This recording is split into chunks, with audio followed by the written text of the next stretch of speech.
Okay, so this is going to be the lecture over Bentel problems 5 and 6 in chapter 4. We're going to look at the dose calculation at a depth, not maximum depth, but another depth for a single beam. So we're going to be looking at a superficial beam and an electron beam. Now, what's going to be the difference here that you notice? And I'm already going to go ahead and show you how these things are worked out. What you're going to notice here is before we had a PDD of 1 when it was at the depth of maximum dose. Well, guess what's going to change this time around? Yeah, that's no longer 1. It is no longer 1 because we're having to scale this for being deeper in the patient. So here we go. For a superficial beam, a dose of 350 centigrade is prescribed at 3 cm depth. The field size is 3x4 and the SSD is 50. So we got a 3 millimeter copper half value thickness beam, and the dose rate in the absence of the patient at 50 cm is 63.4 centigrade per minute. Backscatter factor is 1.094 because, again, we have the absence of the patient, so we're measuring the dose in air. The backscatter factor then takes what we're measuring in air and correlates that to the phantom at the depth of maximum dose. So once we have the depth of maximum dose, then we're going to need the PDD because we're going at 3 cm depth, which is going to be beyond the maximum, the depth at which maximum dosage is achieved. And that PDD in this case is 78%. So what is the treatment time necessary to deliver this treatment? So give the answer in minutes and seconds. So we're going to take our prescribed dose, 350 centigrade, and we're going to divide that by the product of 63.4 centigrade per minute. So that's what we had here.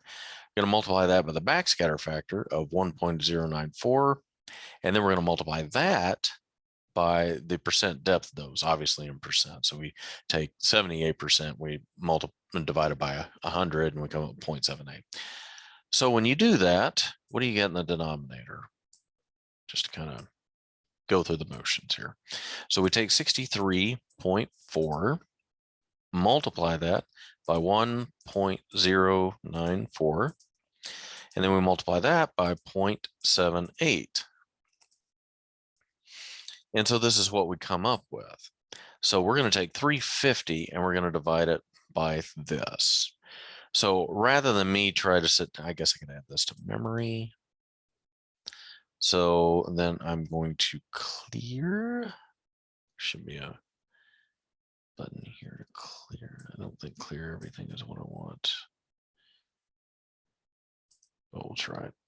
350 divided by the memory recall. Okay.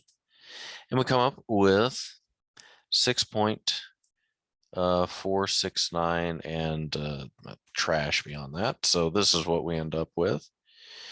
So we've got 6.469 minutes. So here again, I want to take that decimal, like ridiculous decimal that we have here, and I want to change that into minutes. So I'm going to subtract off the number of minutes we have, which in this case happens to be 6. So that leaves me with a decimal here. Multiply that by 60.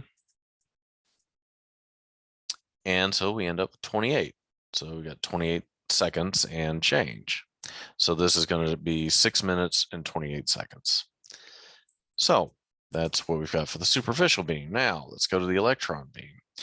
The electron beam, we've got a dose of 250 centigrade is prescribed at 3.5 cm depth using a 14 MeV electron beam. Field size is 6 times 8, and the SSD is 100. The dose rate is 1.0 for a 10 by 10 field and 0.898 for a 6 by 8 cm field. The percent depth dose at this depth happens to be 0.92%. So how many MUs should be set to deliver the treatment? So we take our prescription dose and we're going to divide that by 1.0 centigrade per MU because that is our dose rate reference. We're going to multiply that by 0.898 because the field that we're delivering is 6 by 8 and not 10 by 10. And then we're going to take the percent depth dose and we're going to multiply it by that. So if we take all that junk and multiply it together, obviously 1 multiplied by 0.898 should be 0.898 times 0.92. So we get 0.82616. I am going to try to see if I can pull the memory out and then add this to memory. And let's see.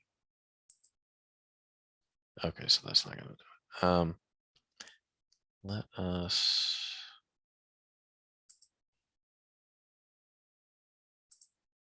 Okay, so I can cancel out the memory. All right. So let me try this again. So I'm going to take 0.898 and multiply it by 0.92. Oops.